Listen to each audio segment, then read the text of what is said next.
नमस्कार। एक बार की बात है, एक सन्यासी सत्य की खोज में अपने घर बार को त्याग कर देश भ्रमण के लिए निकला और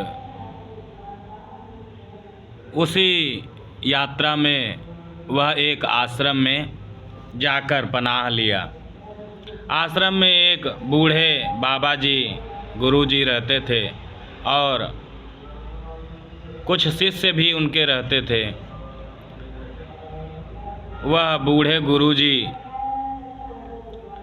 से शाम को जब चर्चा हुई तो उनकी कुछ बातें उस सन्यासी को जो है बहुत ही अच्छी लगी और वह उन्हीं के आश्रम में रह गया।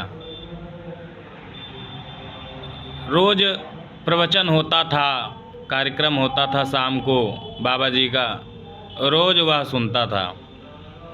धीरे धीरे उसे 15 दिन व्यतीत हो गए, लेकिन जब भी बाबा जी कुछ कहते, सत्संग करते, कुछ बातें कहते तो वह बड़े ध्यान से सुनता, लेकिन 15-20 दिन के बाद वह बोर होने लगा, क्योंकि वह जो बूढ़े गुरुजी थे, संत जी थे, वह रोज़ कुछ ही वही बातें दोहराते रहते थे।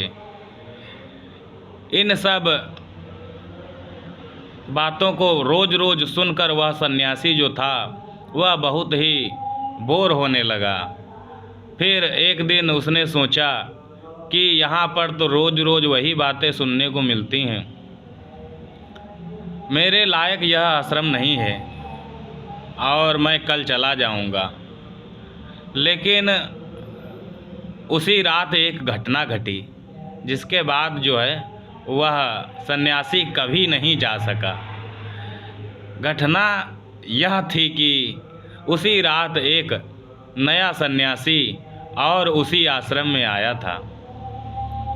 रात को जब बैठक हो रही थी तो पुराने शिष्य जो थे उनसे उस नए वाले शिष्य की बातचीत होने लगी और वह सन्यासी भी जो जाने वाला था वह भी उसी के पास में बैठा था और बातचीत छिड़ गई। तो जो नया वाला सन्यासी आया था वह बहुत ही विद्वान जान पड़ता था, क्योंकि वह वेदों का बहुत जानकार और पुराण उपनिषदों आदि का बहुत ही अच्छा जानकार था और वह बोलता रहा वेदों पर, शास्त्रों पर, उपनिषदों पर। बोलते बोलते वह 2 घंटे तक बोलता रहा। उसका ज्ञान बहुत सूक्ष्म और गहरा जान पड़ता था। लेकिन जो जाने वाला सन्यासी था वह इन सब बातों को सुनकर, उस नए वाले सन्यासी के बातों को सुनकर बहुत ही मंत्रमुग्ध हो गया। सभी सन्यासी मंत्रमुग्ध हो गए। इतना गहरा ज्ञान, इतनी अच्छी जानकारी, लगता है इस सन्यासी से हमें बहुत कुछ जानने को मिलेगा। यह सब सोच ही रहा था कि उस नए वाले सन्यासी ने पास ही बैठे बूढ़े गुरुजी से पूछा कि गुरुजी, आपको हमारी बातें कैसी लगी। गुरुजी जो थे वह खिलखिलाकर हंसने लगे। गुरुजी ने कहा, मैं बहुत देर से तुम्हारी बातें सुनने का प्रयास कर रहा हूँ, कोशिश कर रहा हूँ, लेकिन तुम कुछ बोलते ही नहीं। यह सुनकर सन्यासी जो था वह बहुत ही क्रोधित हो गया और कहने लगा, आप पागल हैं क्या?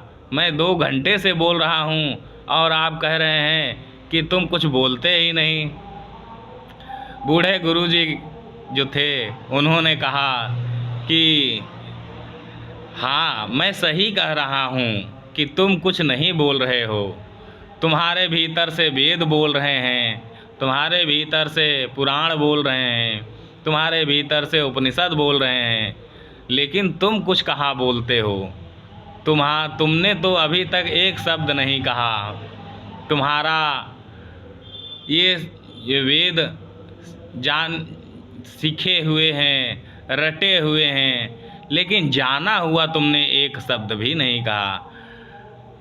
तो इसी तरह के संसार में बहुत से दो प्रकार के ज्ञानी लोग होते हैं, जो कि वास्तव में जानकार होते हैं, जिन्होंने स्वयं जाना हुआ होता है, और एक होते हैं जो दूसरे के ज्ञान सुनकर और रट लिए होते हैं और उसी का जो है प्रचार करते रहते हैं।